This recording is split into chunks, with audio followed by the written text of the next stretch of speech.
होती है, मतलब कि किसी भी सिस्टम पे जो सा आईपी एड्रेस है वो उसके सिस्टम की प्रॉपर्टी है। अगर मैं किसी को अपना आईपी एड्रेस देता हूँ तो वो मेरे सिस्टम पर रिक्वेस्ट भेजेगा। मिसाल के तौर पर आपको मैं इजीली समझाता हूँ कि मान ले कि आईपी एड्रेस जो है वो एक होम है, मतलब एक घर है। अगर मैंने किसी के घर जाना है तो वो मुझे आईपी एड्रेस बताएगी कि ये घर है, मतलब आईपी एड्रेस के थ्रू तो मैं घर पे पहुंच गया। लेकिन उसके घर के अंदर एंटर होने के लिए उस पे 5 दरवाजे हैं। होने के लिए घर के अंदर एंटर होने के लिए तो मुझे वो पोर्ट के थ्रू जाना पड़ेगा। आईपी एड्रेस के पास तो कोई प्रॉपर्टी नहीं होती कि वो मुझे बताएगा, तो मुझे एंटर अंदर जिस दरवाजे से वो भेजना चाहता है तो वो मुझे पोर्ट के थ्रू अंदर करेगा। फ्रेंड, आज के जो हमारे सिस्टम्स हैं वो मल्टी प्रोग्रामिंग है। एक सिस्टम पे एक टाइम पे बहुत से प्रोसेसर चल रही होती हैं, प्रोसेस चल रही होती है। अगर मैंने एक सिस्टम को बताना है कि कौन से प्रोसेस में इस पैकेट्स को भेजना है, वो भी एक सिस्टम पे, आईपी एड्रेस का काम होता है जस्ट सिस्टम तक पहुंचना होता है। सिस्टम के आगे का काम वो नहीं कर सकता, आगे का काम पोर्ट करते हैं। मिसाल के तौर पर कि जैसा कि आप जानते हैं कि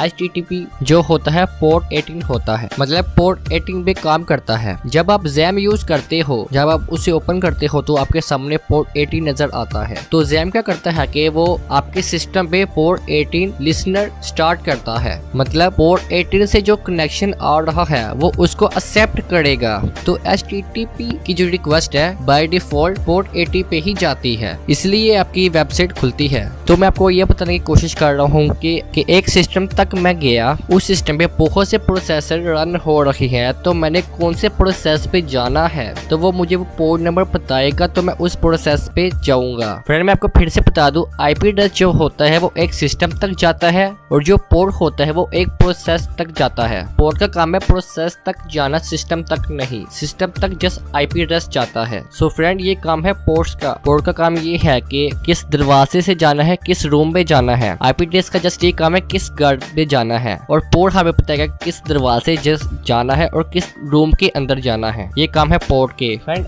FTP का अपना पोर्ट होता है, HTTP का अपना पोर्ट होता है, और हर पोर्ट के नंबर डिफाइंड है। सोर्स पोर्ट चेंज हो सकता है, कुछ वेल पोर्ट होते हैं जो 0 से लेके 1 2 3 तक होते हैं, और ये वेल डिफाइंड है अपने अपने सर्वर के लिए। तो पोर्ट का काम यही है कि मुझे कौन से सिस्टम के अंदर कौन से प्रोसेस पे जाना है। फ्रेंड, अब आप सोचिए कि पोर्ट का नेटवर्किंग में क्या काम है। अब हम मान ले कि नेटवर्क में कोई क्लाइंट, कोई विक्टिम का FTP पोर्ट ओपन है और वो ओल्ड FTP का वर्जन यूज कर रहा है, जिसमें बग भी हो सकता है, खामियां भी हो सकती है, जो कि इजीली एंट्री ले सकती है। फ्रेंड, स्कैनिंग भी यही है कि आप पोर्ट को स्कैन कर सकते हैं या फिर किसी वेबसाइट की वल्नरेबिलिटी स्कैन कर सकते हैं। स्कैनिंग करते हुए भी आप इंफॉर्मेशन को गैदरिंग कर सकते हैं, जैसे कि पोर्ट का हमें पता चल जाता है और उस पे जो पोर्ट और उन पे कौन से वर्जन यूज हो रही हैं उनका ब्लू फॉल्स का भी पता चल जाता है। फ्रेंड, अब आप मान ले कि स्कैनिंग करके मुझे सारी कमियां मिल गई, सारे पोर्ट्स का भी मुझे पता चल गया, सारे ब्लू फॉल्स का भी मुझे पता चल गया, और जितनी भी कमियां हैं, जितने भी ब्लू फॉल्स है या बग है, मैंने उसकी लिस्ट बना दी कि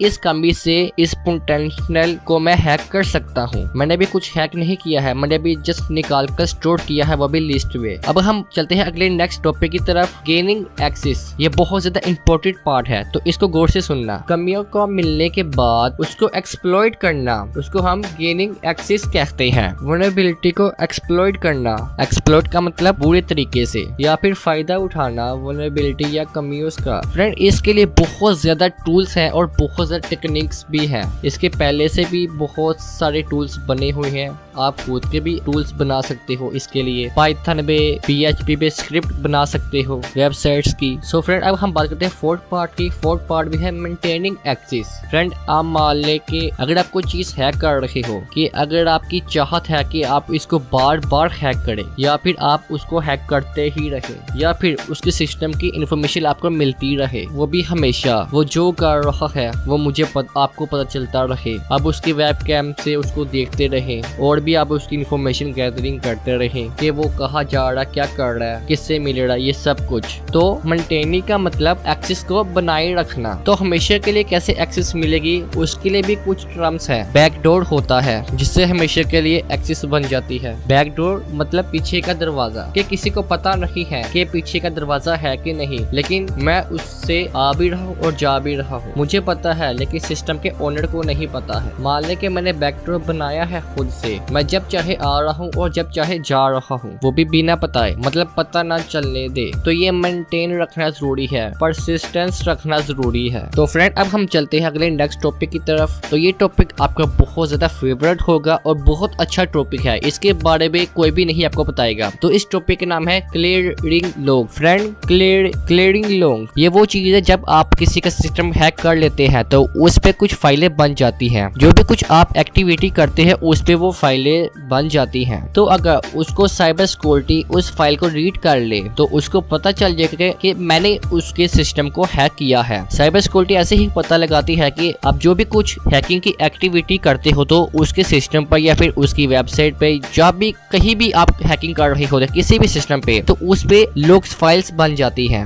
उस पे आपका आईपी एड्रेस भी हो सकता है, आपने जो कुछ भी किया है, जो भी मतलब कि वो डिपेंड करता है आपने क्या क्या किया है, उसके मुताबिक वो लॉग्स फाइल्स बन जाती हैं या फिर दूसरी फाइलें भी बन जाती हैं। जैसे कि मान लें कि आपने अपने फ्रेंड के सिस्टम पे एक रेड इंस्टॉल करवाया है, तो अगर उसके हाथ में वो रेड लग जाए तो वो रेड के जरिए पता लगा सकता है कि ये सिस्टम किसने हैक किया है। फ्रेंड इसके लिए लॉग को क्लियर करना बहुत ज्यादा जरूरी है और दूसरी फाइलों को भी जो भी आप कुछ एक्टिविटी करेंगे तो आपके लिए पता नहीं चलने देना कि आपने ये एक्टिविटीज की है या फिर इसके सिस्टम को हैक करके ये छेड़छाड़ की है वगैरह वगैरह। हैकिंग करने के बाद अगर आपका काम हो गया है तो आपको सबसे पहले लॉग्स को क्लियर करना है, फाइलों को डिलीट करना है ताकि विक्टिम को या फिर साइबर सिक्योरिटी को पता ना लगे कि आपने हैक किया है। ओके गाइस, फ्रेंड मैं आपको बता दूं कि बिना पताए हैक करना और बिना पताए ही डाटा से निकल जाना ये बहुत बड़ा आर्ट होता है जो कि कुछ लोग ही इस पर अमल करते हैं। 95% लोग तो वैसे अमल नहीं करते, वो जो कुछ चीज सीखते हैं वो अपने फ्रेंड को या किसी को बताना शुरू कर देते हैं कि मैं ये कर सकता हूँ, मैं वो कर सकता हूँ, ये चीज हैक कर सकता हूँ, वो हैक कर सकता हूँ। लेकिन ये एक आर्ट है कि आपने किसी को पता नहीं लगने देना, और अगर आपने सिस्टम को हैक किया है तो ये भी आपने किसी को पता नहीं लगने देना। अगर किसी को पता ना लगे तो ये एक बहुत बड़ी आर्ट है। फ्रेंड मैंने आपको ये 5 स्टेप्स बताए हैं। सिस्टमैटिक जो हैकिंग होती है वो इस स्टेप से होती है, यह है फेस ऑफ एथिकल हैकिंग। तो आपने ये बात हमेशा याद रखनी है। तो दोस्तों हम पहले इसके बेसिक्स क्लियर कर लेते हैं कि हमें हैकिंग कहाँ पर करनी है, कैसे सीखनी है, ये सब कुछ। तो सबसे पहले मैं आपको बता दूं, अगर आप हैकिंग की फील्ड पे हैं तो आपको हैकिंग करते वक्त आपको लिनक्स की जरूरत पड़ेगी, आपको विंडोज की भी जरूरत पड़ेगी और एंड्रॉइड मोबाइल की भी जरूरत पड़ेगी। तो सबसे पहले मैं आपको बता दूं कि आपको सबसे पहले किस चीज की जरूरत पड़ेगी। सबसे पहले आपको लिनक्स ऑपरेटिंग सिस्टम की जरूरत पड़ेगी और उसके साथ आपको पैरेट की जरूरत पड़ेगी। सबसे पहले आपको बता दूं हैकिंग के बहुत से ऑपरेटिंग सिस्टम होते हैं जिसपे आप हैकिंग करते हैं। पैरेट हो गया, बैकट्रैक हो गया, लिनक्स हो गया, बहुत से हैं ऑपरेटिंग सिस्टम होते हैं जो कि आप मोबाइल पे भी चला सकते हैं। एंड्रॉइड हो गया या फिर आईफोन हो गया। एंड्रॉइड और आईफोन में जस्ट आप बैकट्रैक और कालिन एंड हंटर को चला सकते हैं या फिर कालिन लिनक्स को। लिनक्स के बहुत से डिस्ट्रीब्यूशन होते हैं जो कि आपको बता रहा हूँ। विंडोज पे आपको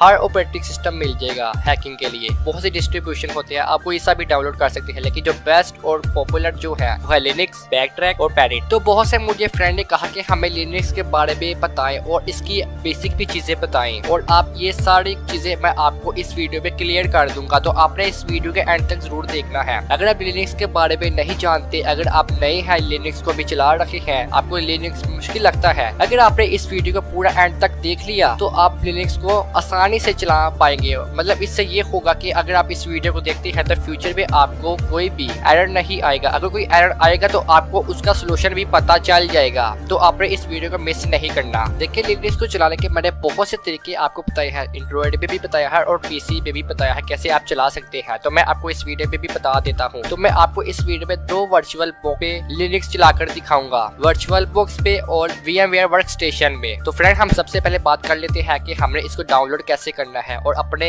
सिस्टम पर कैसे इसको चलाना है। जो भी कुछ मैं डाउनलोड करूंगा और जो भी कुछ मैं आपको करूंगा उसके बारे में कंप्लीट आर्टिकल और ट्यूटोरियल आपको इस डिस्क्रिप्शन में मिल जाएगा। तो आपने मेरे डिस्क्रिप्शन में जाके इसको इजीली डाउनलोड कर लेना है। तो हम सबसे पहले हम बात अब ये करेंगे कि हमने कैसे VMware वर्कस्टेशन को डाउनलोड करना है, जो कि बहुत पॉपुलर और वर्कफुल वर्जन हो, जो कि हम इसको वर्क पे लाएं। तो आपने मेरी वेबसाइट पे विजिट करना है। फ्रेंड वेबसाइट विजिट करने के बाद आपने सर्च सेक्शन पे क्लिक करना है। सर्च सेक्शन पे क्लिक करने के बाद आपने यहाँ पर VMware वर्कस्टेशन लेकर आपने यहाँ पर टाइप करके सर्च करना है। तो मैं यहाँ पर VMware वर्कस्टेशन लेकर सर्च कर लेता हूँ। सॉरी, स्पेलिंग मिस्टेक हो गई। तो अब यहाँ पर देखिए, यहाँ पर एक पोस्ट आ चुकी है VMware वर्कस्टेशन 10 फ्री डाउनलोड। तो आपने इसको डाउनलोड करना है। ये 12 और 10 का एक ही वर्जन है जो कि हमने क्रैक किया हुआ है, कंपाइन किया हुआ है इसको। तो आप इसको डाउनलोड भी कर सकते हैं और एडिशनल फिक्स भी किया हुआ है, आप इसको भी डाउनलोड कर सकते हैं। तो हम अब बात कर लेते हैं कि आपने इसको कैसे वर्क में लाना है। मैंने ऑलरेडी इसको इंस्टॉल करके रखा हुआ है, तो आप इसको इंस्टॉल करने का तरीका तो आप जानते ही होंगे। तो मैंने ऑलरेडी इंस्टॉल किया हुआ है, तो मैं इसको रन कर लेता हूँ। फ्रेंड, इंस्टॉल तो आप पता ही होगा कि कैसे करते हैं चीजों को, तो मैंने ऑलरेडी किया हुआ है क्योंकि इसको इंस्टॉलेशन में 15 मिनट लग जाते हैं। तो मैं आपको बता दूं कि आपने कैसे इसको वर्क में लाना है। तो सबसे पहले आप इसको ओपन करें। ओपन करने के बाद आप यहाँ पर ग्रेड वर्चुअल पे क्लिक करें। ग्रेड वर्चुअल पे क्लिक करने के बाद आपको यहाँ पर 3 चीजें दी जाएंगी। फ्रेंड, मैं आपको सारा कंप्लीट डिटेल के साथ बता देता हूँ कि आपने इसको कैसे यूज में लाना है और सारी चीजें भी आपको बताना शुरू कर देता हूँ। तो सबसे पहले आपको यहाँ पर 3 चीजें दी जा रही है। पहले टैब पे आपको यहाँ पर इंस्टॉलर डिस्क दिया जा रहा है, मतलब आपने अगर इसकी इमेज को डिस्क पे कंपाइन किया हुआ है तो आप वहां से इसको रन कर सकते हैं। अगर आपने डिस्क पे DVD पे अगर बूटेबल नहीं बनाया हुआ तो आप इसको सेकंड ऑप्शन में जाकर इंस्टॉलर डिस्क इमेज फाइल पर यहाँ पर ब्राउज करके आप यहाँ पर इसकी इमेज को सिलेक्ट कर ले। आप जहाँ भी इसकी इमेज को रखा हुआ है, मतलब आपने कॉलिन यूनिक्स के ऑपरेटिंग सिस्टम को जहाँ भी रखा हुआ है या फिर कोई और ऑपरेटिंग सिस्टम रन करना चाहते हैं, अगर कोई और है जहाँ भी आपने डायरेक्शन में रखा हुआ है तो आपने यहाँ पर लाकर सिलेक्ट कर लेना है। और थर्ड पे आपको दिया जा रहा है I will install the operating system later. इसका मतलब आप बाद में भी इसको इंस्टॉल कर सकते हैं। तो आप अगर आपने इसको डाउनलोड करके रखा हुआ है तो आप सेकंड ऑप्शन पे क्लिक करके उसको सिलेक्ट करके ओपन कर ले ताकि ये सिलेक्ट कर ले। देन दोस्तों आप नेक्स्ट कर ले। देन दोस्तों ये आपको अब कह रहा है कि select a guest operating system, मतलब आप अपने ऑपरेटिंग सिस्टम के मुताबिक इसको चूज करें। तो अगर आप किसी लिनक्स के डिस्ट्रीब्यूशन को यूज कर रहे हैं, बैकटक है, बैरिट है, ये कुछ भी है हैकिंग रिलेटेड जो ऑपरेटिंग सिस्टम होते हैं या फिर वाईफाई लेक्स है, तो आपने लिनक्स पर ही रखना है। ठीक है, देखिए ये काफी ज्यादा ऑपरेटिंग सिस्टम चलाने के लिए VMware वर्कस्टेशन को बनाया गया है। अगर आपका सिस्टम अच्छा है, कोर i5 है या कोर i7 है, तो आप इस पे ऑल ऑपरेटिंग सिस्टम रन कर सकते हैं। मैक हो गया, एंड्रॉइड ऑपरेटिंग सिस्टम हो गया, बहुत से ऑपरेटिंग सिस्टम होते हैं जो कि आप इसको रन करने में या फिर इस्तेमाल पे लाने के लिए यूज कर सकते हैं। तो अगर आप लिनक्स के डिस्ट्रीब्यूशन को यूज कर रहे हैं तो आप लिनक्स पे ही सिलेक्ट करें। देन आपको वर्जन में कहा जा रहा है तो आप इसको ऐसे ही रहने दें, क्योंकि जो कि आपका ऑपरेटिंग सिस्टम है वो इसको सपोर्ट कर लेगा। अगर आपका ऑपरेटिंग सिस्टम 64 बिट है तो आपने इस पर जाके 64 बिट सिलेक्ट करना है। अगर आपका सिस्टम अच्छा खासा है तब आपने इसको सिलेक्ट करना है 64 बिट या फिर 32 बिट। अगर आपका सिस्टम कमजोर है, हल्का है या अच्छी रैम नहीं लगी हुई तो आपने इसको ऐसे ही रहने दे। तो फ्रेंड, हम अब चलते हैं अगले नेक्स्ट स्टेप की तरफ। तो दोस्तों आपको अब यहाँ पर वर्चुअल मशीन का नेम रखना है। आप कुछ भी रख सकते हैं, अपना नाम भी रख सकते हैं। तो यहाँ पर मैं कॉलिन यूनिक्स ही रख लेता हूँ। देन आपको लोकेशन दी जा रही है, मतलब जब आप अपने ऑपरेटिंग सिस्टम को रन करें तब उसका जो लोकेशन है, उसकी जो टेम्प फाइलें जो होती हैं जो कि क्रिएट करेगा उसको चलाते वक्त, वो कहाँ पर सेव हो, तो आपने उसकी डायरेक्शन आपने देनी है। तो ये ऑटोमेटिकली इसने डॉक्यूमेंट फोल्डर में दी होती है, तो आप इसको ऐसे ही रहने दें। अगर आपकी सी ड्राइव की स्पेस कम है तो आप इसको कहीं और भी दे सकते हैं। तो फ्रेंड, इसके बाद आप नेक्स्ट करें। देन दोस्तों आपको यहाँ पर डिस्क की साइज की बात की जा रही है कि आप इस पे कितने जीबी की हार्ड देना चाहते हैं। मतलब आपके लिए हार्ड को सिलेक्ट नहीं करना, मतलब आप जब ऑपरेटिंग सिस्टम को रन करेंगे तो उसके अंदर आपको कितने जीबी की हार्ड डिस्क दी जाए। तो यहाँ पर मैक्सिमम भी ना 20 GB से स्टार्ट होती है, तो आप 20 GB से आप भी कर सकते हैं। मिनिमम आप स्टार्ट करें 20 GB। तो मैं आपको रिकमेंड यही करूंगा कि आप 20 GB ही रहने दें। ध्यान दोस्तों आप नेक्स्ट पर क्लिक करें। तो दोस्तों ये हमारा कम्प्लीटली सेटअप बन चुका है। तो इसके अंदर हमने 1 GB रैम रखी है, क्योंकि मेरा जो सिस्टम की इस लैपटॉप की जो रैम है वो 2 GB है। तो जब भी आप ऑपरेटिंग सिस्टम चलाएं, इस पे आप सेटअप बनाएं, तो आपने अपने लैपटॉप के मुताबिक उसकी हाफ रैम को आपने यहाँ पर सिलेक्ट करना है। तो ये VMware वर्कस्टेशन ऑटोमेटिकली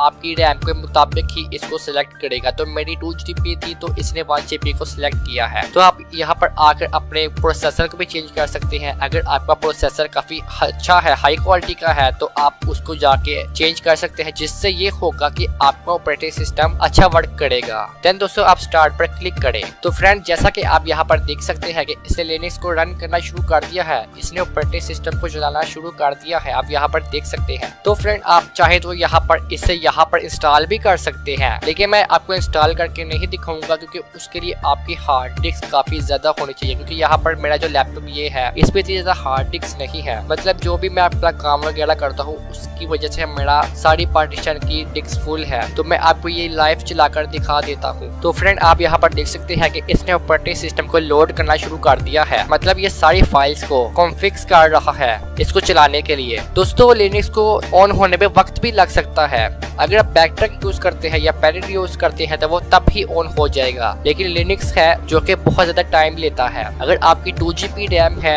जैसे कि मेरे इस लैपटॉप की है, तो मैंने वर्चुअल में 1GB दी है, तो इसको मिनिमम भी ना इसको ऑन होने में 15 मिनट लग जाएंगे। अगर आपकी 4GB रैम है तो आपने VMware वर्कस्टेशन में 2GB रैम दी हुई है तो ये 5 मिनट बाद ओपन हो जाएगा। तो लिनक्स को चलाने के लिए आपके पास रिक्वायरमेंट होनी चाहिए 50GB की हार्ड डिस्क। अगर आप इसको इंस्टॉल करना चाहते हैं 50GB की हार्ड डिस्क, 4GB रैम और Core i3 या Core Duo का अच्छा सा प्रोसेसर होना चाहिए, तब ही आप अपने लिनक्स को अच्छी तरीके से चला सकते हैं। तो दोस्तों आप यहाँ पर देख सकते हैं कि इसने लिनक्स को चला दिया है। तो अब हम बात कर लेते हैं कि इसने वर्चुअल में कैसे यूज में ला सकते हैं वर्चुअल बॉक्स में। तो दोस्तों इसके लिए आपको फिर से मेरी वेबसाइट पर विजिट करना होगा। आपने टेंशन नहीं लेनी, आपने सारे के सारे लिंक आपको मेरे डिस्क्रिप्शन में मिल जाएंगे, आप वहां से इजीली डाउनलोड कर सकते हैं। आपने कुछ सर्च करने की जरूरत नहीं, मैं आपको बस एक्सप्लेन कर रहा हूँ, बता रहा हूँ, और आगे आपको मैं प्रैक्टिकल भी करके दिखाऊंगा। तो दोस्तों जैसा कि आप देख सकते हैं कि मेरी वेबसाइट ओपन हो चुकी है, तो आप सर्च सेक्शन पे क्लिक करें और यहाँ पर आप वर्चुअल बॉक्स टाइप करके सर्च कर सकते हैं। तो यहाँ पर एक वर्चुअल बॉक्स का डाउनलोड का लिंक और पोस्ट आ चुकी है, तो मैं इस पोस्ट को ओपन कर लेता हूँ इसको डाउनलोड करने के लिए। देन दोस्तों आप इसके डाउनलोड के बटन पर क्लिक करके आप इसको इजीली डाउनलोड कर सकते हैं। तो मैंने ऑलरेडी इसको डाउनलोड और इंस्टॉल करके रखा हुआ है, तो मैंने इसको दोबारा इंस्टॉल नहीं करूंगा। तो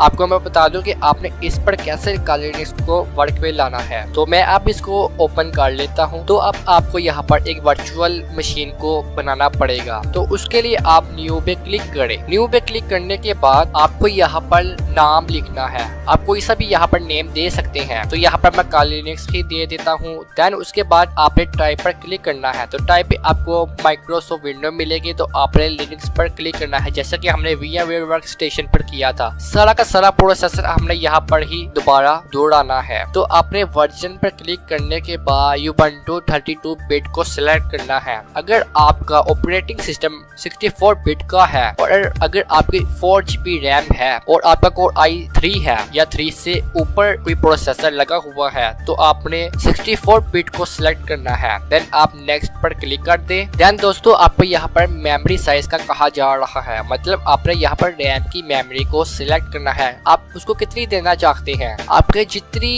रैम लगी होगी आपके आपके लैपटॉप पर, तो आपकी यहाँ पर उतने ही रैम शो होगी। तो मेरी 2GB लगी हुई है, तो यहाँ पर मेरी 2GB रैम शो हो रही है, तो यहाँ पर मैं 1GB को ही सिलेक्ट करूंगा। जैसा कि मैंने आपको VMware वर्कस्टेशन पे बताया था कि आपने अपने लैपटॉप के मुताबिक उसकी हाफ रैम को सिलेक्ट करना है और हाफ रैम भी देनी है। तो मैं यहाँ पर हाफ रैम देने के बाद नेक्स्ट कर देता हूँ। देन दोस्तों आपको अगले स्टेप पे हार्ड डिस्क का कहा जा रहा है। आपको यहाँ पर 3 ऑप्शन दिए जा रहे हैं। Do not add a virtual hard disc, इसका मतलब कि आप अपने जो ऑपरेटिंग सिस्टम को रन करेंगे आप उस पर कोई भी हार्ड डिस्क नहीं देना चाहते। और सेकंड में आपको ग्रेटर वर्चुअल हार्ड डिस्क दिया जा रहा है कि आप अपने ऑपरेटिंग सिस्टम पर आप हार्ड डिस्क को दे सकते हैं। आपको यहाँ पर रिकमेंड किया जा रहा है कि आप यहाँ पर 10GB से शुरू करें, तो इसका 10GB से ही स्टार्ट होगा। अगर आप रियल की हार्ड डिस्क को सिलेक्ट करना चाहते हैं तो आप use existing a virtual hard disk file को किसी और पार्टीशन में सिलेक्ट कर ले, तो ये वर्चुअल मशीन वहां पर ही रन होगी और वही वर्चुअल मशीन के सारे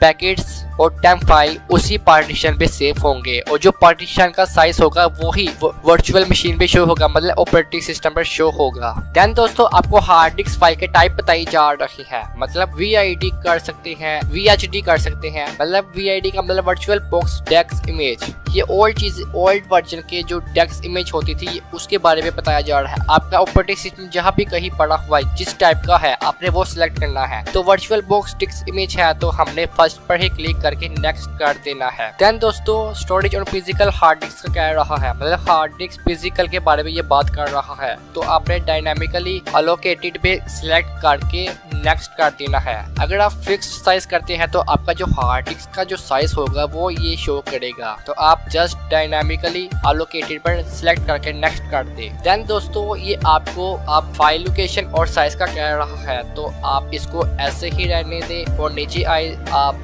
साइज में, मतलब आप कितने GB की हार्ड डिस्क बनाना चाहते हैं तो यहाँ पर आपको 10 GB से शुरू करने का मौका दिया जा रहा है, जो रिकमेंड आपको किया जा रहा था पहले भी। तो आपको यहाँ पर 10 GB ही सिलेक्ट करनी है। देन आपको यहाँ पर जो नेम दिया गया है काले लिनक्स, जो भी आपने रखा होगा वही आपकी पार्टीशन का भी नाम होगा। देन दोस्तों आप इस फाइल को जहाँ पर सेव करना चाहते हैं आप वहाँ पर कर सकते हैं। अगर आप इसके लिए अलग पार्टीशन बनाकर उस फाइल को सेव करेंगे तो ये काफी अच्छा वर्क करेगा। देन दोस्तों आप ग्रेड पर क्लिक करके इसको ग्रेड कर ले। दोस्तों इसके बाद आप सेटिंग पर क्लिक करके स्टोरेज पे जाकर एम्प्टी फाइल पर क्लिक करके आप इसके ऑपरेटिंग सिस्टम को सिलेक्ट कर ले। मैंने ऑलरेडी सिलेक्ट करके रखा हुआ है तो मैं दोबारा सिलेक्ट नहीं करूंगा, तो मैं आप इस पर स्टार्ट पर क्लिक कर देता हूँ। इसको आपको चलाकर दिखा देता हूँ। तो दोस्तों जैसा कि आप देख सकते हैं कि इस पे इसने रन करना शुरू कर दिया है। तो मैं अब लिनक्स की तरफ चलते हैं कि लिनक्स के हम कैसे बेसिक चीजें क्लियर कर सकते हैं, ये मैं आपको बताता हूँ। फ्रेंड मैं आपको इस लैपटॉप पे काले लिनक्स को रन करके नहीं दिखाऊंगा, क्योंकि इस पे अगर मैं लिनक्स को रन करता तो बहुत ज्यादा स्लो होता है, बहुत ज्यादा मेरा लैपटॉप हैंग होता है, क्योंकि मेरे इस लैपटॉप की रैम 2 GB है। तो मैं आपको दूसरे लैपटॉप पे इसको चलाकर दिखाता हूँ। तो फ्रेंड मैंने अपने दूसरे लैपटॉप को ओपन कर लिया हुआ है, तो मैं इस पर आपको लिनक्स चलाकर दिखाऊंगा। तो आप देख सकते हैं कि ये ऑलरेडी ओपन है लिनक्स। तो इस पे मेरे इस लैपटॉप की 4 GB रैम है, तो ये काफी अच्छा वर्क करता है। प्रोसेसर भी काफी अच्छा लगा हुआ है जिससे मेरा लिनक्स अच्छा वर्क करता है। तो मैं आपको इस पे सारी चीजें क्लियर कर दूंगा, जो आपको लिनक्स चलाने पे दिक्कत आती है और जो चीजें आपको जाननी चाहिए वो आपको सारा बेसिक बता दूंगा। आपको ये सारी चीजें कोई भी नहीं बताएगा, आपको सारे के सारे बस प्रैक्टिकल ये बताती है कि स्क्रिप्ट ऐसे इंस्टॉल हुआ है, ऐसे वर्क करना है, लेकिन कोई इसके बारे में नहीं बताता कि ये कौन सी कमांड क्या काम करती है, किस किस चीजें पे लाई जाती है। सबसे पहले हम बात करते हैं कमांड के बारे में। बहुत से फ्रेंड जिनको कमांड का पता नहीं होता, जो कि लिनक्स पे ज्यादातर कमांड की बेस के बुनियाद पर वर्क करता है, क्योंकि अगर आपको कमांड ही नहीं आएंगे और ना ही समझ लगेगी तो आप आगे कभी कुछ नहीं कर पाएंगे। बहुत से फ्रेंड को लिनक्स तो पसंद ही नहीं है, क्योंकि ये इसका जो व्यू है बहुत ज्यादा मुश्किल उनको नजर आता है, लेकिन हम जैसों के लिए तो हलवा है। लिनक्स बहुत ज्यादा आसान है। अगर आप ये सारे के सारे जो मैं आपको कमांड बताऊंगा, अगर आपने इसको समझ लिया, बहुत आसान कमांड है, अगर आपने इसको समझ लिया तो आप ऑल टू ऑल चीजें स्क्रिप्ट वगैरह इजीली रन कर सकते हैं। तो इसके बाद आपको लिनक्स काफी ज्यादा आसान भी लगेगा चलाते वक्त। तो फ्रेंड्स सबसे पहले मैं एक टर्मिनल को ओपन कर लेता हूँ। टर्मिनल को ओपन करने के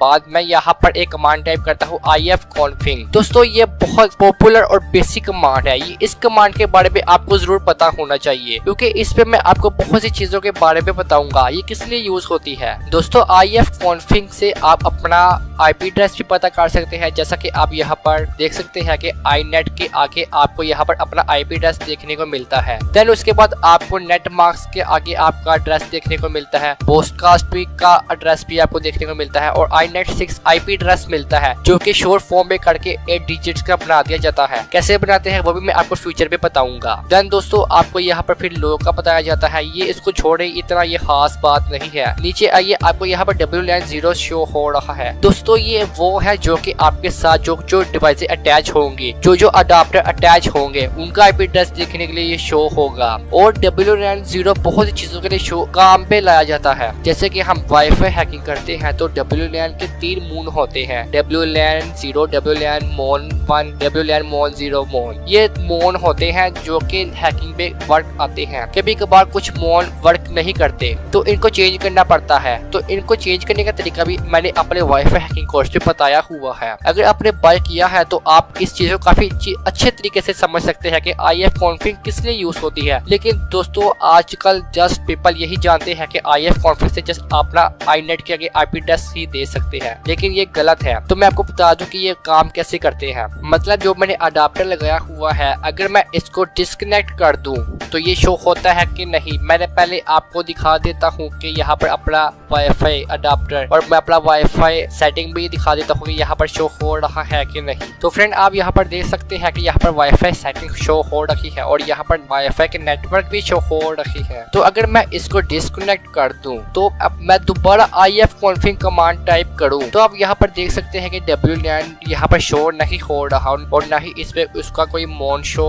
हो रहा है। अब यहाँ पर देखिए इसकी सेटिंग में, वाईफाई की सेटिंग में देखिए यहाँ पर अभी शो हो रहा है, ये अभी गायब हो जाएगा। देखिए ये गायब हो चुका है क्योंकि ये रिफ्रेश हुआ है। तो ये अब मैं आपको कमांड भी टाइप करके दिखा देता हूँ कि ये शो होता है कि नहीं। IF कॉन्फ़िग दोबारा मैं टाइप करता हूँ और आप यहाँ पर देख सकते हैं कि यहाँ पर WLAN मोन या फिर कुछ भी शो नहीं हो रहा है। तो अगर मैं दोबारा इसको कनेक्ट करूं और दोबारा वाईफाई सेटिंग या फिर इस पे दोबारा कमांड टाइप करूंगा तो ये शो हो जाएगा। तो आपको मैं दिखा देता हूं। मैं इसे अब दोबारा कनेक्ट कर लेता हूं। मैं कनेक्ट करने के बाद दोबारा IF कॉन्फ़िग को टाइप करता हूं तो आप यहां पर देख सकते हैं कि इसने WLAN को शो कर दिया है। और मैं आपको वाईफाई की सेटिंग भी दिखा देता हूँ। तो यहाँ पर आप देख सकते हैं यहाँ पर वाईफाई शो हो रहा है और यहाँ पर वाईफाई के नेटवर्क भी आ रहे हैं। तो फ्रेंड अब हम अगली कमांड टाइप करेंगे यूनेम। फ्रेंड यूनेम कमांड ये काम करती है कि आपका जो ऑपरेटिंग सिस्टम का जो नाम होगा, जो नेम है, वो ये बताएगा। जैसा कि आप यहाँ पर देख सकते हैं कि यहाँ पर लिनक्स बता रहा है। फ्रेंड अगर मैं यूनेम के आगे -R लगाऊं, -R का मतलब है रिकॉन्सल, तो इसका वो रिकॉन्सल वर्जन भी बता देगा। तो फ्रेंड आप यहाँ पर देख सकते हैं कि इसने यहाँ पर वर्जन भी बता दिया है रिकॉन्सल का।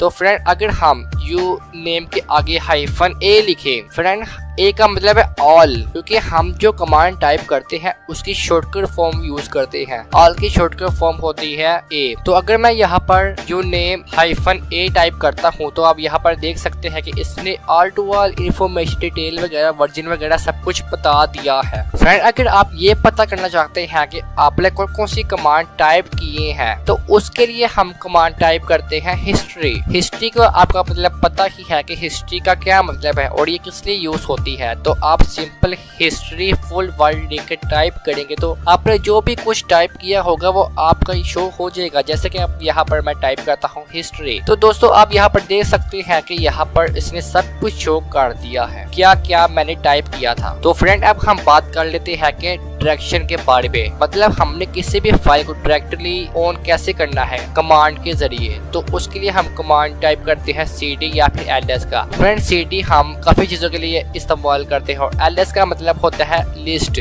मतलब जो भी कुछ हमारा डायरेक्शन पे है वो हमें शो कर देगा। जैसा कि अब यहाँ पर मैं कमांड टाइप करता हूँ CD तो अभी मैं टाइप छोड़ रहने दे, अब मैं टाइप करता हूँ LS। तो आप यहाँ पर देख सकते हैं कि यहाँ पर इसने जितने भी फोल्डर है थे उसने शो कर दिए हैं। तो फ्रेंड जैसा कि मैंने आपको बताया था कि CD काफी चीजों के लिए यूज होता है। CD फोल्डर को ओपन करने के लिए और बैक फोल्डर जाने के लिए यूज करते हैं। तो अगर हम CD डबल डॉट टाइप करेंगे तो हम एक फोल्डर बैक चले जाएंगे, हम एक फोल्डर पीछे आ जाएंगे। तो जैसे कि मैं अब यहाँ पर टाइप करता हूँ CD डॉट डॉट, तो फ्रेंड हम एक फोल्डर बैक आ चुके हैं। तो हम कैसे पता करेंगे, हम लिस्ट कमांड का टाइप करेंगे। तो लिस्ट की शॉर्ट फॉर्म होती है LS, तो हम LS टाइप कर लेते हैं। तो आप फ्रेंड देख सकते हैं कि यहाँ पर इसने फाइल और फोल्डर सिस्टम के शो करना शुरू कर दिए हैं। फ्रेंड आप यहाँ पर गौर करें कि जब मैंने CD कमांड टाइप की थी उससे पहले 2 डिजिट्स को देख ले आप, -/ की बात कर रहा हूँ। जो कि -/ की बात करो इसका मतलब है कि आप अपने रूट फोल्डर में हैं, मतलब ये आपने अपने लिनक्स के सिस्टम पे है, ठीक है। उसके नीचे हमने LS कमांड टाइप की थी,